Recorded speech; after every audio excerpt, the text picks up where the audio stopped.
juin dernier, nous avons écrit à Fabien Vatelet pour obtenir une clause de revoyure de la NAO 2022. Cette demande a été reprise par la CFDT en juillet. Début des négociations en octobre dernier. Et puis là, les masques tombent. La direction refuse toute clause de revoyure sur 2022 et nous nous retrouvons tout seuls à défendre cette demande. Alors nous vous avons consulté et vous nous avez confirmé à plus de 90% la légitimité de cette demande. Autre action.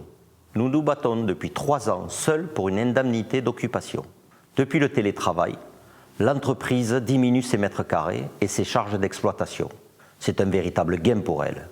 Dans le même temps, il n'y a aucune compensation financière pour le salarié. En période d'inflation et d'augmentation du coût de l'énergie, cette demande est d'autant plus légitime. Oui, c'est vrai, nous n'avons pas signé les augmentations générales 2023. Les autres syndicats, oui. On peut se demander pourquoi un tel décalage. Une négociation, c'est une vente. La direction vient avec ses objectifs et nous, ceux des salariés que nous représentons. Le premier qui lâche a perdu.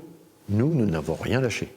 Ce qui n'est malheureusement pas le cas des autres OS, qui ont mis aux oubliettes leurs revendications initiales et même leurs menaces. Et il suffit pour la direction d'obtenir 2 signatures sur 3 pour que l'accord soit valide. Ces 2 signatures, elle les a eues, mais pas la nôtre. Avec cet accord, un grand nombre de salariés vont rester sur le carreau. Voyez plutôt, 42% d'entre nous ne percevront pas d'augmentation générale. 65% d'inspecteurs également. 78% des salariés ne toucheront pas de prime de performance. 20% ne toucheront pas non plus de prime de partage de la valeur. Et enfin, 100% des commerciaux ne verront toujours pas leur fixe augmenter pour la 5e année consécutive, soit une perte de pouvoir d'achat sur leur fixe de plus de 12% sur les 5 ans. Alors les chiffres, on peut les prendre dans tous les sens. Nous, on verra toujours le verre à moitié vide.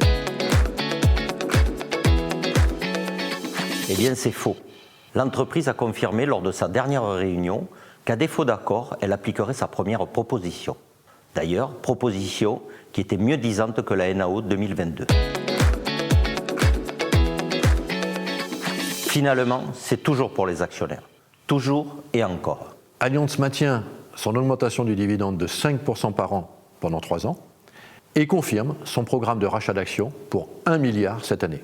Du reste, ce milliard d'euros qui ne va pas aux 155 000 salariés du groupe, c'est environ 540 € d'augmentation mensuelle que chacun d'entre nous perdons. Finalement, faire de l'humain un axe stratégique, c'est bien.